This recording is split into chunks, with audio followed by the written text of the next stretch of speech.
In this video, we are talking about the latest data mines, including information about Alliance Wars. I know some of you guys are going to love this, some of you guys aren't, but we're going to talk about the rest of the data mines that came with this last update. So let's have some fun and go smash it! ValleyFlyin. Hey, what's up all you Valley Maniacs? ValleyFlyin here.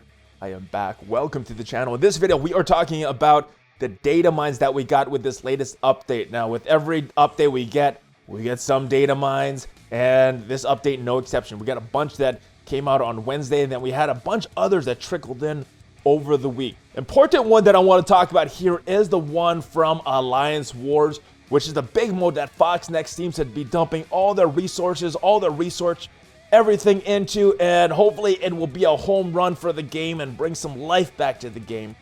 We're going to be talking about that. There is a data mine in there, and you guys that love to strategize for this Alliance War, that love to theory craft and plan for your alliance, this is going to be very important for you to kind of get a head start on this, to see exactly what these room bonuses are, because very important if you want to plan for your Alliance Wars, where to place your characters, where to place your defenses, and where to place these rooms. We're going to be going over the rest of the data mine stuff first, so let's check that out. Before we get into that, I do want to remind you guys that I am playing on BlueStacks. If you want to support the channel, please click on the link in the description. You can install that on your computer and have some fun playing there, free. There's also a link to my Patreon page, and if you want to support the channel, you can do it that way. Just trying to think of some good bonuses for you guys that you guys would want. So let me know on Discord or on Facebook and Twitter what stuff you guys want. But let's get into the data mine. When we got the update, we got word of 3 blitzes: a War Machine Blitz,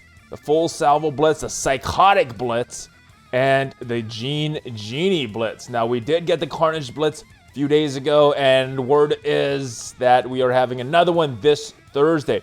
Little bit of update on the one coming this Thursday, or potentially the one this Thursday, because as you know, with data mines, they're all, you got to take them with a grain of salt because they're not officially announced stuff. But War Machine Blitz and a Minerva Blitz. No dates on these. They could be as soon as next week, could be a month or two away, but they are at least thought about that there eventually will be a Blitz character, and then maybe released in some other form. All right. Kree Commandos. This is the Minerva / Kree event starting today. This is all the information in there. It's already in game and it is starting in a few hours, so not much here. Minerva. Now this is some interesting things because they have a milestone for Minerva.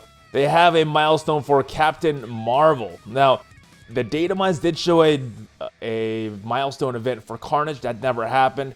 Minerva, as soon as this update came out, she became a purchasable character. We did not get a milestone at that point, so who knows if this will happen? Probably not.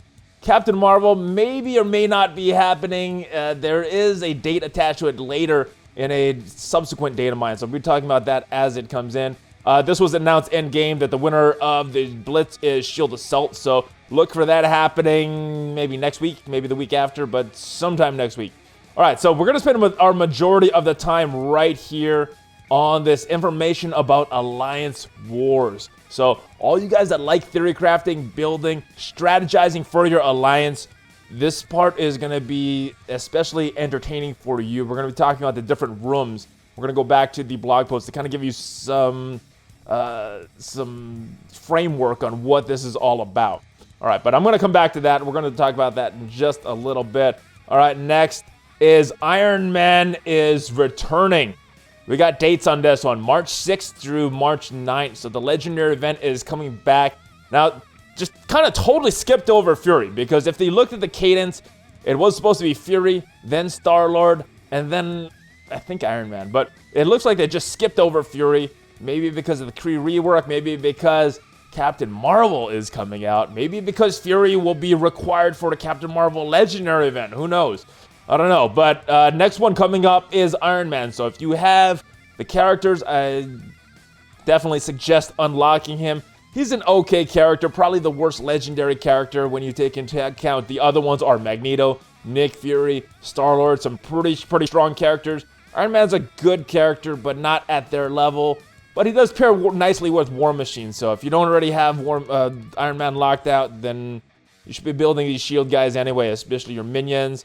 And these other guys are good too, so definitely kind of like a bonus when you get Iron Man.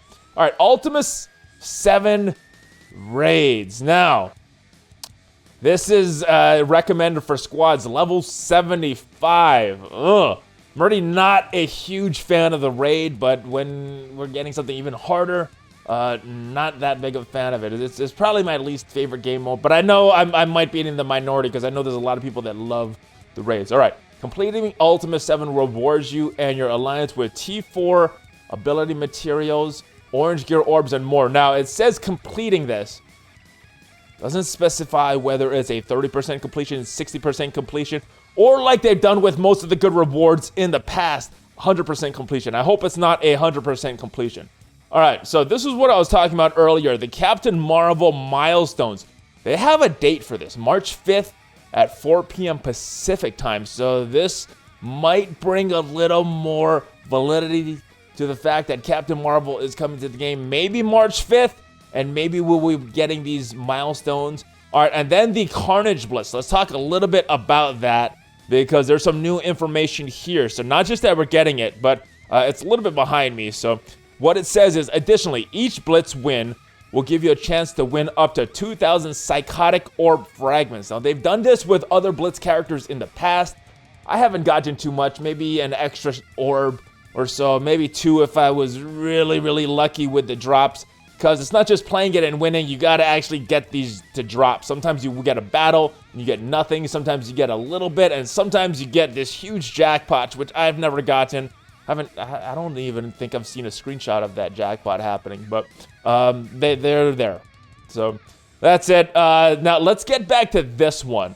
So for a little framework, let's go back to the dev blog that they've had a little while ago. This is from February 8th. So important things that I want to take away. All right, so right here in the setting defenses subtitle or subsection, there are 12 rooms to defend in your helicarrier.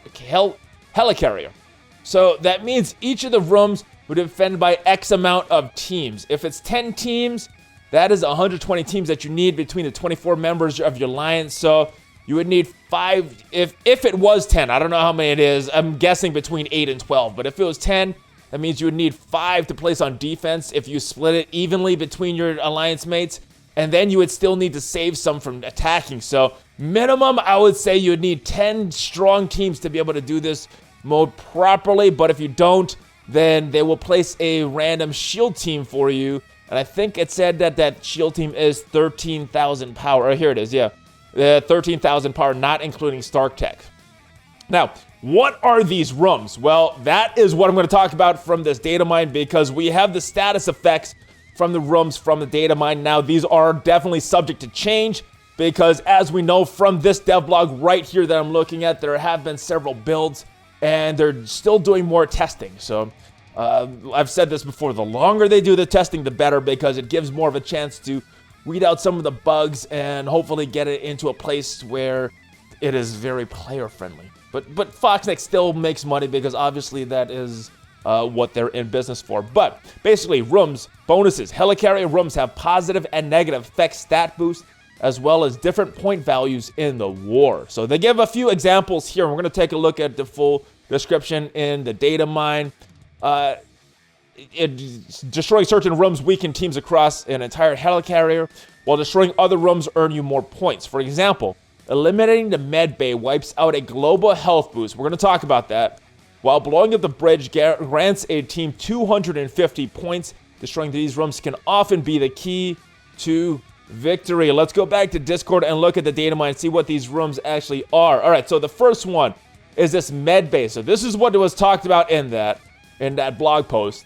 And the med bay gives you a 50% max health to all defensive squads. So this is probably one you're going to want to place further back in your defenses because it looks like you're going to be able to access some of the rooms. If you're looking at Star Wars Galaxy of Heroes, what they've taken, you got a front line, you got a middle line, and then you got a back line. You probably don't want to place this in the front line if it is anything similar to Star Wars Galaxy of Heroes because you're losing 50% max health when this room gets destroyed. All right, the Armory, what its effect is 25% to max health, damage, armor, resistance, and focus for offensive squads. So this one sounds pretty important as well. It's gonna make it so that it's gonna be hard for you to go on offense and defeat some of the defenders if this one goes down. This one is the weapons room, alliance room weapons. I guess weapon room. You're getting offense down for 2 turns to enemies attacking adjacent rooms. So important room, and very important where you place this, because you don't want your high valued rooms like this 50% max health to be destroyed, but you also don't want these higher point-based rooms being destroyed as well, because that's going to give more points to your opponents.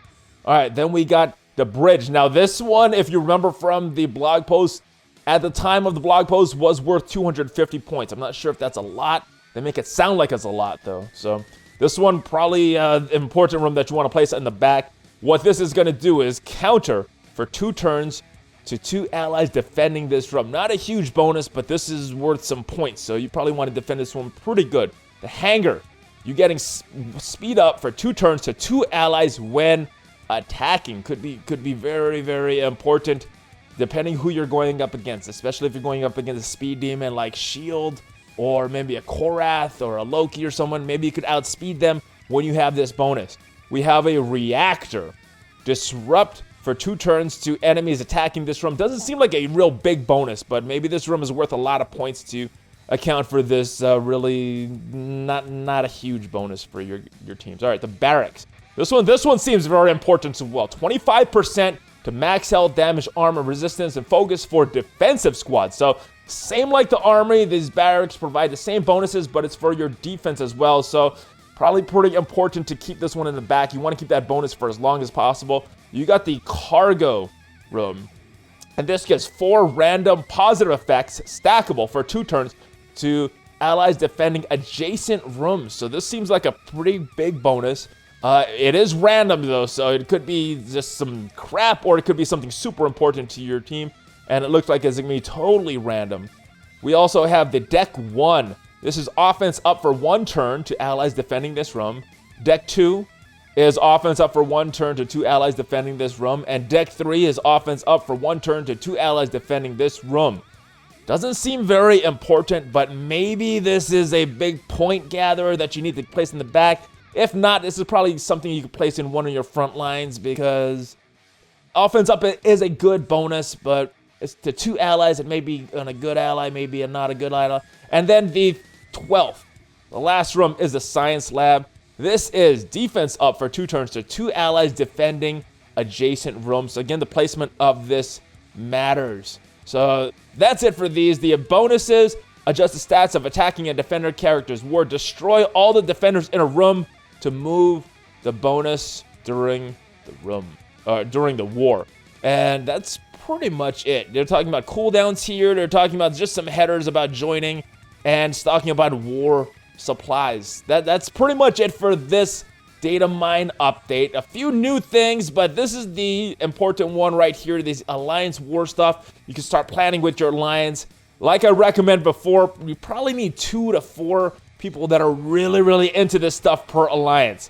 The rest of you guys, other 22 to 20 members of your alliance, probably just going to be following these orders, but there are going to be some people that are really, really into this, and this will give you guys a little bit of a head start to check this out now. All right, and that is it, guys. Hopefully you enjoyed this video. If you did, please subscribe to the channel, smash on the like button, join the notification squad. Got more videos coming up. What do you think of these Datamines, guys? Are you excited for Alliance Wars, or is this just another time sink for you guys? Let me know in the comments down below. Like I said before, you can support the channel, BlueStacks, Patreon, there's links down below, and if you want to connect, I am on Discord. Join the community, guys. Some fun stuff going on there. I will see you guys next time. I want to remind you guys before you go to do your training, see your partners, and take your vitamins, dude. I'll see you guys next time. ValleyFlyin out.